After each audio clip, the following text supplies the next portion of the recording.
A context graph is a data structure that connects every piece of metadata about your data estate, lineage, ownership, classification, quality, usage, and policy into a single traversable network of relationships. Instead of storing metadata in disconnected tables and tools, a context graph links it all together so that any question about a data asset can be answered by walking the connections around it. That's the definition. Here's why it matters now. Your organization already has metadata, probably a lot of it. Column descriptions in DBT, DAGs in Airflow, access policies in a security tool, quality scores in a monitoring platform, usage analytics in your BI layer. The metadata exists. It's just scattered across a dozen systems that don't talk to each other. So when someone asks a simple question, is this table actually safe to use for a board report? Answering it means checking 5 tools, pinging 3 Slack channels, and hoping someone who left 6 months ago documented the answer somewhere. A context graph is the architectural response to that fragmentation. It pulls metadata from all those sources and consolidates it into a single structure where relationships are first-class citizens, not afterthoughts. And as AI agents start making decisions about data on behalf of humans, that connected structure stops being a nice to have and becomes the substrate that demonstrates whether those agents are trustworthy or dangerous. This guide covers what a context graph actually is, how it differs from the knowledge graphs you've probably heard about, what it makes possible for data teams, and what it takes to build and maintain one. Most explanations of context graphs stay at the buzzword level, connected metadata. It sounds great in a slide deck, but it doesn't tell you what's actually different about a graph versus a well-maintained catalog with good search. We've watched teams adopt graph-based metadata platforms and still use them like flat catalogs because nobody explained the structural shift underneath. So this guide goes deeper. What the graph actually looks like, how traversal works as a reasoning mechanism, where propagation gets complicated, and why this architecture specifically is what AI systems need to operate reliably on your data. Before we look at the solution, we need to understand what we're actually solving, because the problem isn't a lack of metadata. Most mature data organizations, they have plenty of it. The problem is that metadata lives in silos, and silos destroy context. Consider a single table, the monthly revenue aggregate. It sits in the finance schema of your warehouse. In Snowflake, it has column level comments and a last modified timestamp. In DBT, there's a model definition with a description and test results. In Airflow, there's a DAG that orchestrates the pipeline producing it. In Looker, there's an explorer that exposes it to the business users. In the security layer, there's an access policy restricting it to the finance team. In a wiki somewhere, there's a page explaining what monthly revenue actually means in business terms. Each of these tools holds a real, valuable piece of context about that table, but none of them holds the complete picture. And, critically, none of them knows about the others. Snowflake doesn't know the table feeds a board-level dashboard in Looker. DBT doesn't know the access policy. The wiki doesn't know the table's freshness SLA. When a new analyst searches for monthly revenue, they find the table. Maybe they even find the description, but they can't answer the questions that actually matter. Is this the authoritative source? Who owns it? What happens downstream if I join it incorrectly? Is there a governance policy I need to be aware of? Those answers exist. They're just locked in separate systems with no connective tissue between them. This is the metadata fragmentation problem, and it doesn't scale.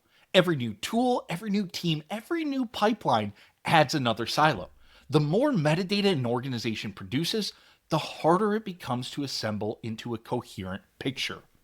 A relational database can't solve this elegantly.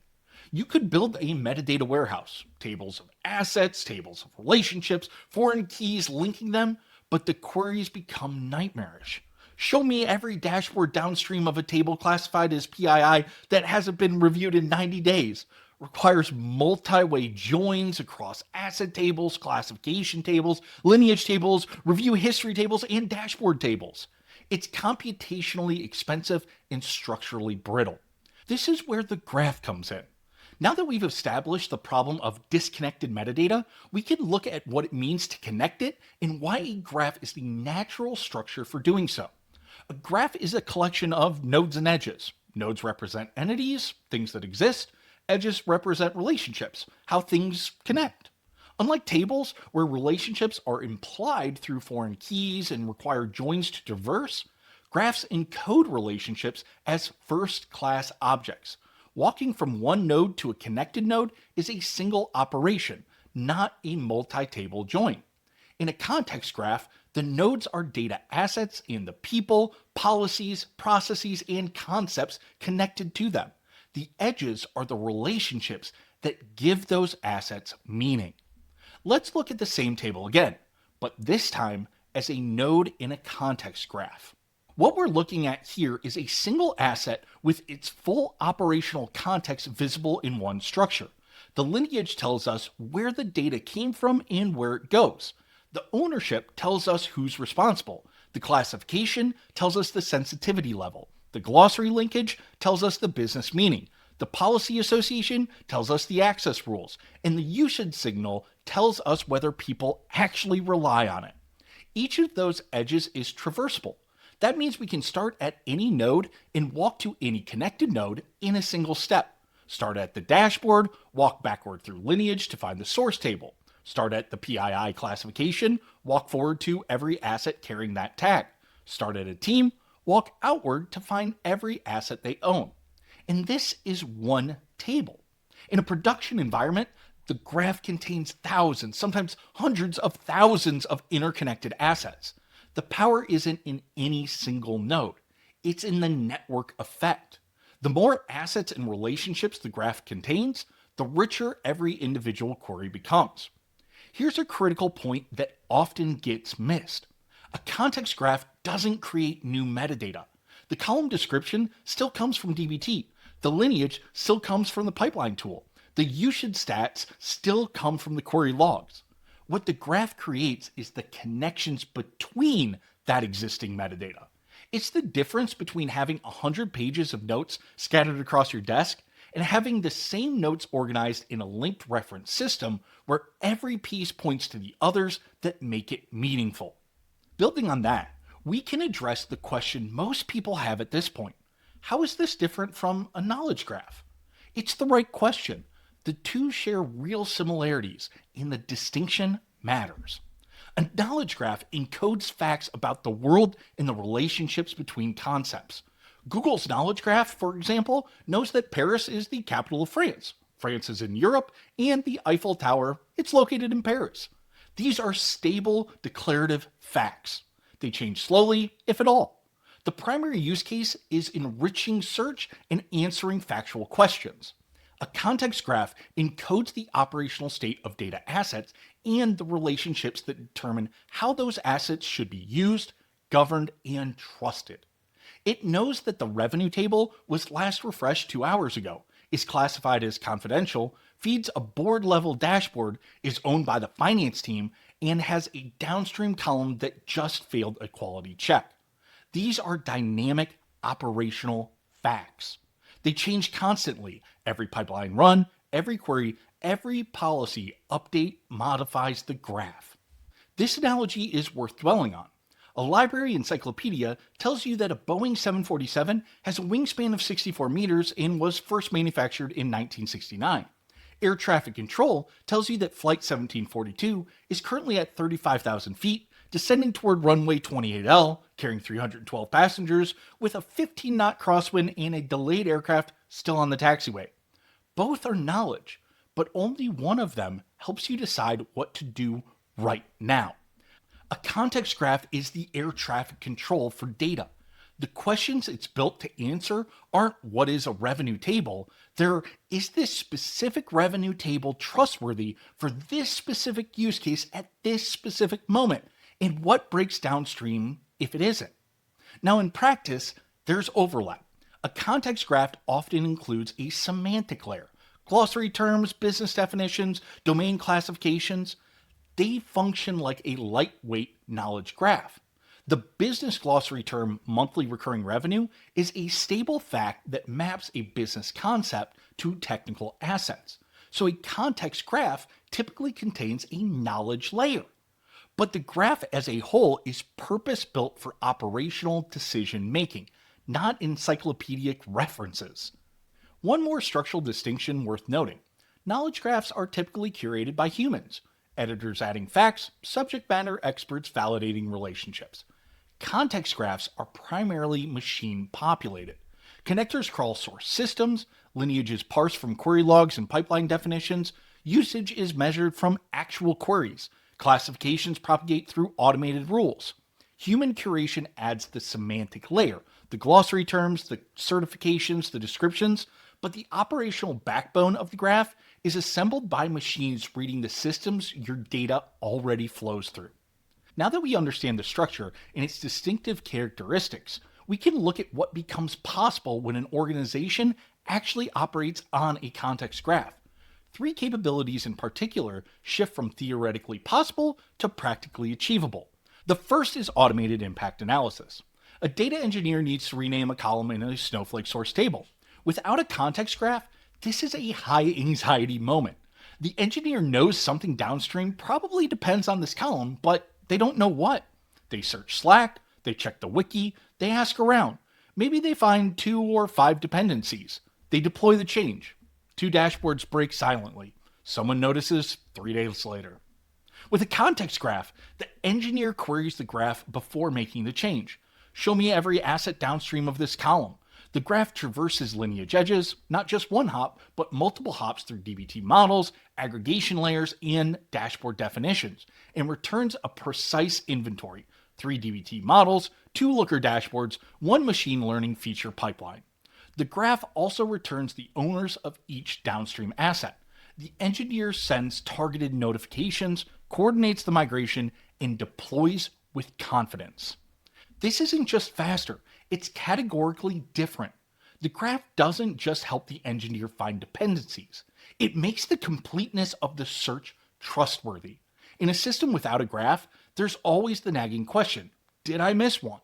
The graph, because it's assembled from automated lineage parsing across all connected systems, provides a structural guarantee that the answer includes everything the platform can see.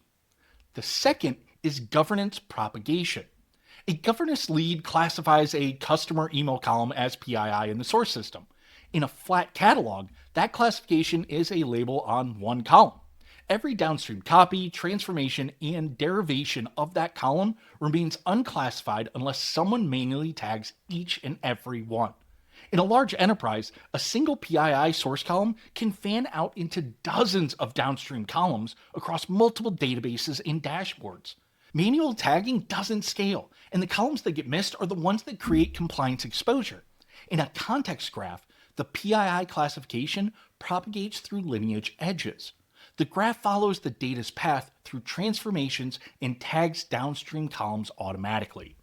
But, and this is where the conversation gets honest, propagation has genuine edge cases. If that customer email column is concatenated with a name field, the result is still PII. If it's hashed, the result might still be considered PII under certain regulations. If it's aggregated, a count of distinct email addresses, the result is probably not PII. The graph can propagate the classification, but someone with governance expertise needs to review boundary cases where the transformation changes the sensitivity of the data. A well-implemented context graph supports both: automated propagation for the clear cases and human review workflows for the ambiguous ones. The graph handles the scale, the governance lead handles the judgment. The third, and increasingly most consequential, is AI agent reliability. An executive asked an AI copilot, "What was our customer churn rate last quarter?" Without a context graph, the AI agent has to guess. It searches by keyword, finds 3 tables with churn in the name, picks the one that looks the most relevant based on column names, generates SQL, and returns a number.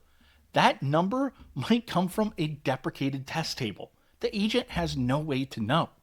With a context graph, the agent can reason about context. It traverses from the business glossary term churn rate to the certified table linked to that term. It checks the freshness edge, last updated 2 hours ago. It checks the classification edges, no access restrictions for this user. It traces the calculation logic through DBT model lineage to verify the metric definition. And then it generates SQL against the verified, certified, fresh, accessible, correctly defined table. The context graph is what turns an AI agent from a pattern matching guessing machine into something that can make reliable, governed decisions about data. Without it, every answer comes with an invisible asterisk. This might be wrong, and neither of us can tell. Given everything we've covered, the structure, the comparisons, the applications, a natural next question is, what does it actually take to build one of these? The answer is worth being honest about, because a context graph is not something you install on a Friday afternoon. Building a context graph involves 4 fundamental layers of work. The first is metadata ingestion. The graph needs raw material, metadata from every system in the data estate. That means connectors to data warehouses like Snowflake and BigQuery, transformation tools like dbt, orchestration platforms like Airflow, BI tools like Looker and Tableau, and whatever else produces or consumes data in the organization. Each connector crawls its source, extracts asset definitions, column schemas, query logs, pipeline DAGs, and access configurations, and feeds them into the graph as nodes and edges. This is infrastructure-heavy work. Every source system has its own API, its own metadata format, its own update cadence. Building and maintaining connectors is a full engineering effort, which is one reason platforms like Atlan invest heavily in pre-built connector libraries rather than asking every customer to build their own. The second is entity resolution. The same logical asset often appears in multiple systems under different names. A table in Snowflake, the DBT model that builds it, and the Looker Explorer that queries it are 3 representations of one conceptual entity, or, more precisely, 3 connected entities that need explicit relationship edges between them. The graph needs to recognize that the revenue table in Snowflake, the DBT model that builds it, and the monthly revenue explorer in Looker are all part of the same data lineage. Getting entity resolution right is what makes cross-platform lineage work. The third is the semantic layer. Business glossary terms, domain classifications, data product definitions, these are the human-curated concepts that give the graph meaning beyond technical metadata. Without them, the graph knows that finance rev m aggregate v3 is a table with 12 columns and 4 downstream consumers. With them, the graph knows it represents monthly recurring revenue, belongs to the finance domain, and is a certified component of the revenue reporting data product. This layer is where human expertise intersects with machine-assembled structure. The fourth is continuous updates. A context graph that's rebuilt from scratch once a week is already stale by Tuesday. Production metadata changes constantly. New tables are created, schemas evolve, pipelines are added, query patterns shift. The graph needs to be incrementally updated as changes occur in the source systems. That's what distinguishes it from being a snapshot-based catalog, and what keeps its operational context actually usable. Building all this from scratch, the ingestion layer, the entity resolution logic, the graph database, the semantic overlay, the update mechanism, is a multi-year infrastructure project, which is precisely why most organizations don't build their own. They use a platform that provides the graph as managed infrastructure, so that data teams can focus on populating the semantic layer and using the graph rather than building the plumbing underneath it. Atlan's architecture is built around this idea. The metadata graph is the core data structure that powers search, lineage, visualization, classification, propagation, governance, policy enforcement, and, increasingly, AI agent reasoning. When a practitioner searches for an asset, the graph is what ranks results by certification status, usage frequency, and semantic relevance rather than just keyword match. When a governance lead sets up a policy on a classification, the graph is what propagates that policy to every asset carrying the tag. The graph isn't a feature of the platform. It's the foundation that every feature reads from. Looking ahead, The context graph becomes more important as organizations adopt AI powered data operations. Every AI agent that needs to answer a question about data, generate a query, enforce a policy, or assess an impact needs a traversable context structure to do so reliably. Flat metadata can't support the multi hop reasoning that operational questions require. The investment in a context graph isn't just about today's governance workflows. It's about building the substrate that AI systems will depend on to make trustworthy decisions about data across the enterprise. We've covered what a context graph actually is, and more importantly, what makes it possible. Impact analysis that's complete rather than hopeful, governance that propagates automatically, and AI agents that can be trusted with your data. The next question most teams face is, what does the day-to-day work actually look like when the graph is in place? How do the searches, lineage explorations, and governance workflows feel different? We'll walk through that hands-on in the next guide.